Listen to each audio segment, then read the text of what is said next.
listening to your show. The point that there's limited news I just coverage. want to know what your viewpoint is. Do because major news organizations have been told on, what they can report on. The People's Voice. Welcome back. This is The People's Voice. I am Trey Evans, and I am The People's Voice. Thanks for checking me out again this week. Checking us out again this week, I should say. I appreciate it. Today's topic is going to be a little bit more less investigative and research, and more of just a conversation from the heart about a topic, a part of conversations that have been going on in our country, here in the last few months, but definitely for decades, and if not for hundreds of years since the establishment of the United States. But today I wanted to talk about the treatment of African Americans in this country, particularly when it comes to law enforcement, right? Because we can go down the rabbit hole about so many different aspects of how African Americans are treated here in the United States, but I want to specifically focus on law enforcement and African Americans, and how law enforcement is utilized, and how law enforcement interacts with members of the African American community. So it's not going to be a whole bunch of stats and audio references. I'm just going to basically speak directly from what I have witnessed, what you have witnessed over the last couple of weeks, and put commentary to that, and let it lay where it needs to lay. So what made me come to this topic was last week was the 4th of July. And for those of you who listen around the world, I always like to make sure I acknowledge certain aspects and traditions. So in the United States, July 4th is celebrated, for those of you who don't know, to commemorate the United States gaining its independence from Britain, July 4th, 1776. And there are mass celebrations, and many people are highly honored by that day. So for me, I no longer participate in the day, a couple of years now, because obviously when you do this type of work that I do, you uncover a lot of information. And when you get new information, I always say it's okay for you to change situations, right? There's no reason for you to get new information and just to continue to say, well, I got new information, but I'm going to just continue to do what I've always done. I didn't necessarily get new information about the 4th of July, but as you mature and some information gets reiterated, you have to stop and say, wait a second, that doesn't make sense. Why, as an African American, would I be participating in the celebration of the 4th of July when I am a direct descendant of those who were enslaved during that period, right? So there was no independence for the the African Americans in 1776. And if you do the history of, one of the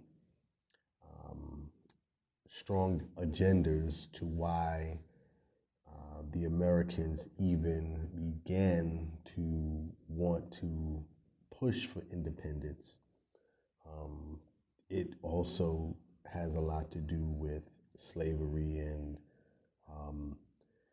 fear mongering and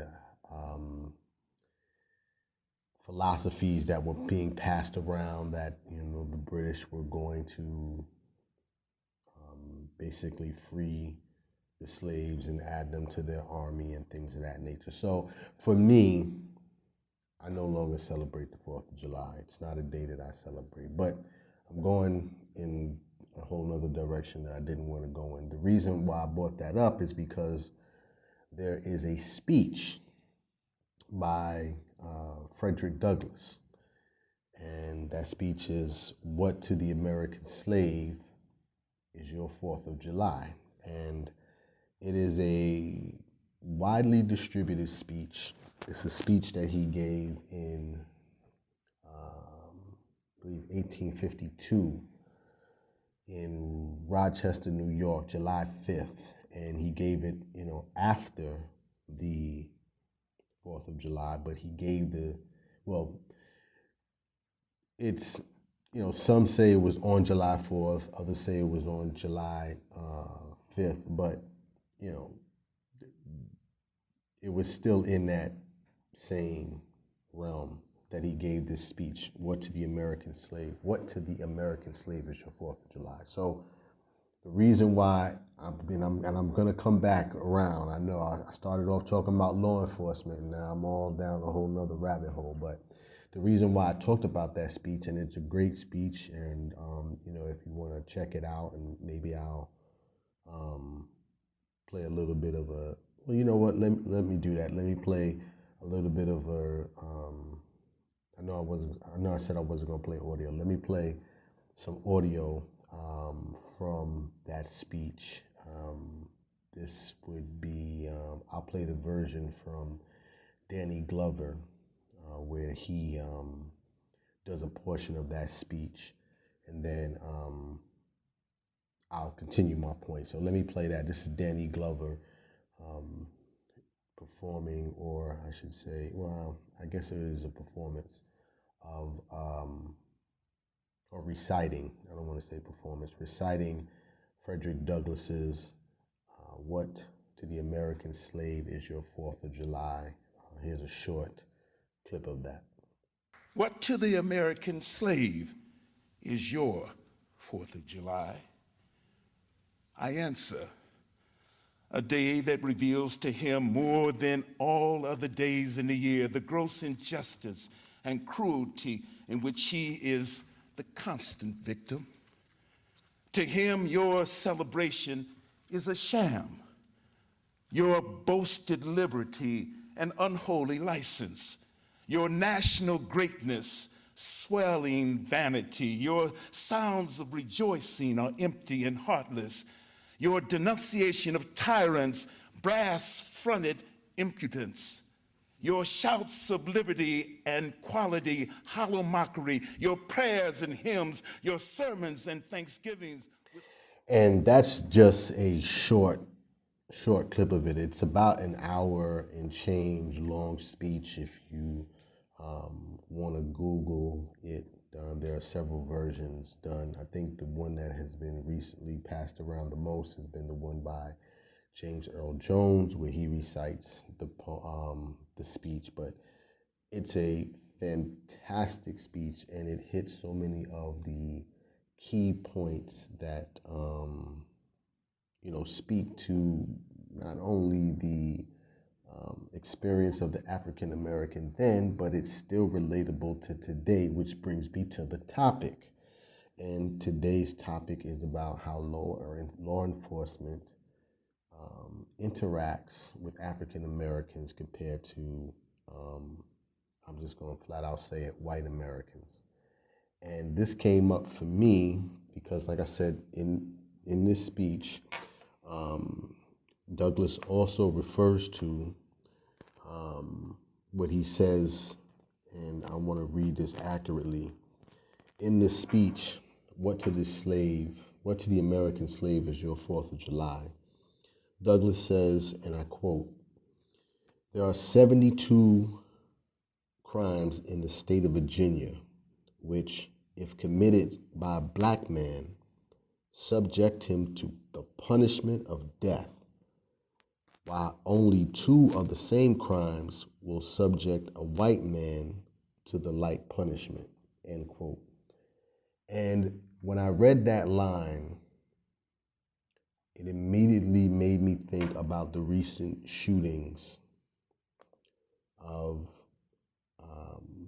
first of all, the recent mass shootings that we've had in this country, committed by white men.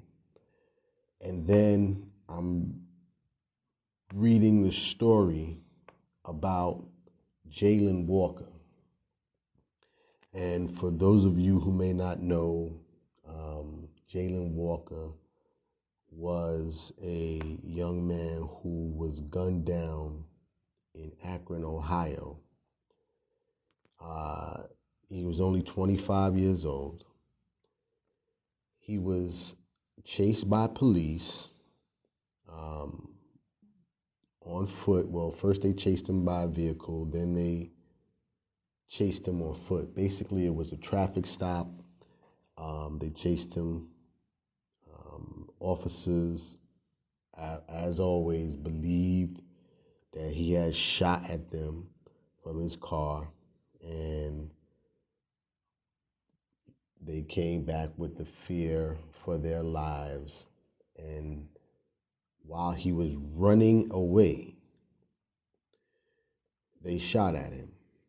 Now, up until this point, unfortunately, this story is common, right? Black man gets pulled over, attempts to run, decides that he, is in fear of his own life, takes off running, cops chase him. The cops shoot out of fear, right?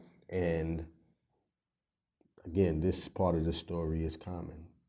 But then come to find out that not only was he shot at, but he was shot at 90 times, okay? One man running away from a group of police officers was shot at 90 times. Not only was he shot at 90 times, but 60 of the bullets actually hit him, okay? So, again, the story is all too common, but what makes it even more egregious is that it does not take 90 bullets to take someone down, one person running away. It doesn't take 90 shots.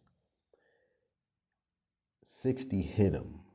So clearly, that is more than too many bullets that were unnecessarily let go to try to stop a fleeing suspect.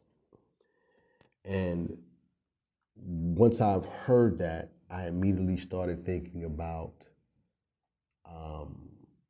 Amadou Diallo.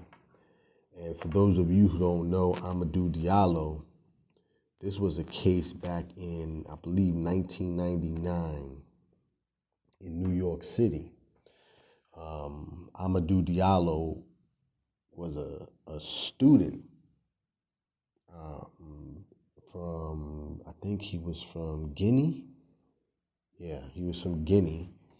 And he was shot at 41 times by New York City police when I believe he was reaching for his wallet. And 19 of those shots hit him. I say all of this because, again, the speech, "What to the American slave is your 4th of July?" It just sat with me in terms of what Frederick Douglass said in that piece about the 72 crimes in the state of Virginia. That if a black man committed any of those crimes, his punishment is death. But if it's a white man that committed those crimes, his punishment is less likely to occur.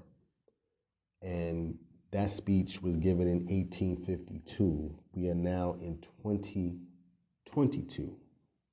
Okay?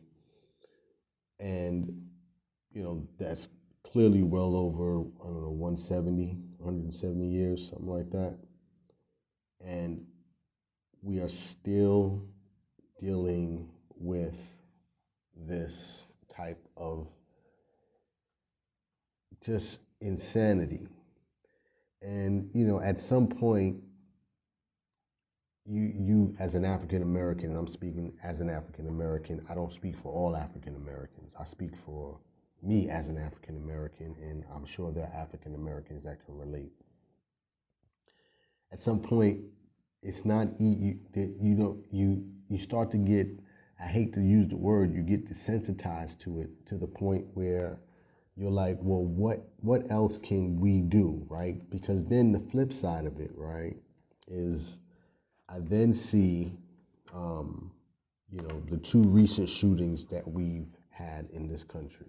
And I don't even know if it's been 2. The 2 that I have, even taken the time to look at some additional information about. The first one was just recently. This was in Highland Park. This was the 4th of July shooting, which is ironic, where the white guy was on a roof and decided he was just going to shoot down into the crowd during the 4th of July parade in Highland Park, Chicago. His name was Robert E. Crimo. And I watched, the news reports. He shot down to kill. He shot with the intention to kill. He ended up killing, I think, 7 or 8 people. And then got in the car and drove across state lines over to Wisconsin, and apparently was going to kill some more people, but decided to surrender. Not one shot was let off. I watched the video. I watched him being kneeled down to the ground and handcuffed and taken away in a car. There was no highway speed chase. There was no foot pursuit. There wasn't, forget, 90 bullets. There wasn't 1 bullet sent his way when you knew that this gentleman, and I use the term loosely because it's a barbaric act, so I don't even want to refer to him as that, but you knew that he killed people. So why is it that there's such a distinction, a blatant distinction? I mean, even if you're looking at, what was the one with, in Buffalo, Peyton Graydon, is it, or Peyton Gendron, or Gendron, one of the 2, Peyton Gendron, I believe it is, or Peyton Gendron. Either way, same thing, killed a whole, went into the supermarket up in Buffalo, New York, literally scoped it out, went there to kill people. His intention was to kill people, and then calmly surrendered. Not a bullet a shot fired, no pursuit, no we shot because we thought he might have had a gun or we wasn't sure, so we shot out of fear. And I guess that's where this eventually leads to, right? There is a ingrained fear amongst law enforcement officials, particularly, and you know what, it's not even color-based because, you know, it's literally ingrained in law enforcement officials, law enforcement, police officers, that, you know, the black man, African Americans, and I shouldn't say black men because black women have been subject to a lot of this violence as well. As we know with Sandra Bland and so many names, I can't even continue to go down the list of victims. But it's ingrained in law enforcement that black people are a danger because there is nothing that you can correlate to explain how in so many cases. And remember, keep this in mind, and I think this is something that a lot of times goes so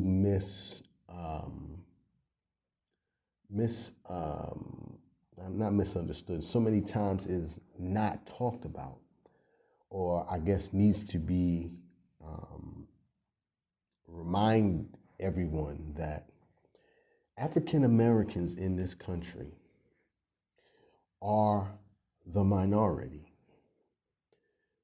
We are not the majority. So the fact that this keeps happening to African Americans is it is a tell.